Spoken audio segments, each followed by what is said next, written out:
So what makes this relationship unique at the moment, and what has grabbed everybody's attention, is that you, Tristan, are 35 weeks pregnant. I have to say, you look fantastic for 35 weeks pregnant. I think I was huge and wobbling by this point. You have a very neat bump. Can we see your bump?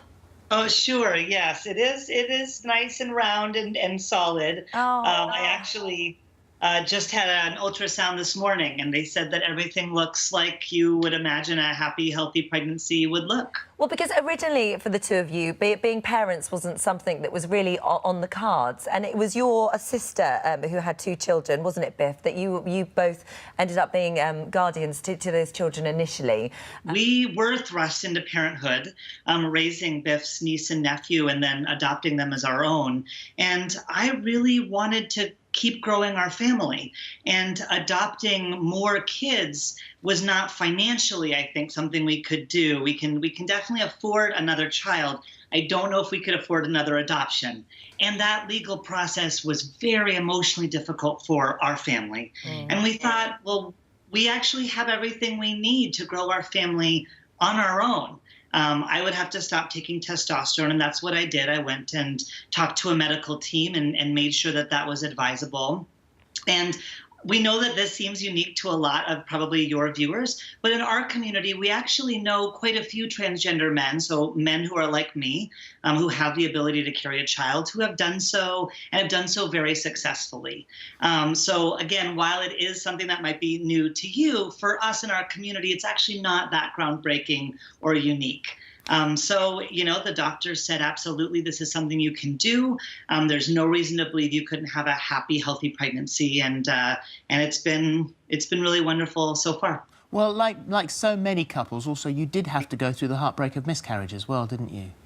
That's right. You know, 1 in 4 pregnancies end in miscarriage. And that did happen to us the first time we conceived. And it was very early on, luckily. So it's not something that I think was as difficult as it would have been if we were at a later point and more invested. So it was rough, but we did make it. Yeah, I'm so sorry about that. But I mean, thankfully, such wonderful news that you have now, which is an extension to the family, which would be brilliant. Because I know that Biff you took the kids to the zoo the other day. Apparently, had a brilliant time. So it was today that I was with them at the zoo. Although I suppose it was yesterday for you guys. Yeah, that's right. Sort of couple of fundamental questions, which I'll ask because I'm pretty sure our viewers will be asking. Biff, first of all, as a gay man, I mean, we know that Tris is a guy, and you see him as a guy, but anatomically still a female. Was that a barrier or something that you had to just assign in your head?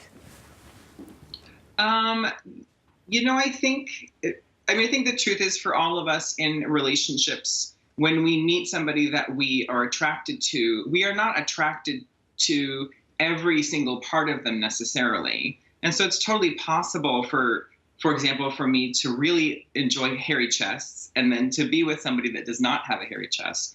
And I think that's sort of how I saw it, where that wasn't a negative thing. And there was so much else about him that I loved and was attracted to. And so that's kind of how I saw it and dealt with it.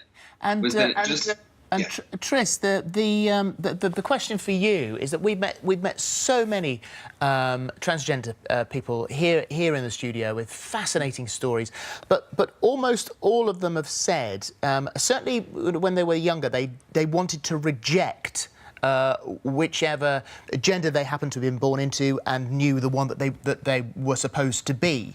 And so for you to be pregnant is embracing the gender, so that what your female part of you could do.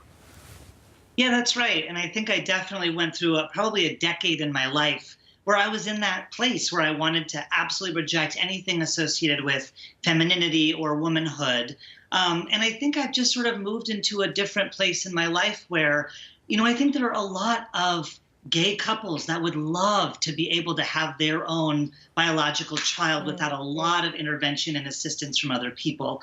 I think, quite frankly, there are a lot of men who would love to be able to carry a child. So for me, I kind of started to see it as a really amazing gift that I've been given, that I am a man. I get to live as a man, which is how I feel I am. And I also get to be able to do this really amazing thing that a lot of people would love to do. And that happens to be to carry a child. So I know it's not how most babies are carried, and I know it's not how most men are, but I just invite people to start to expand a little bit their ideas of what it could mean to be a man, what it could mean to be a father, and to know that it's something we take very, very seriously. Parenting is the core part of our lives.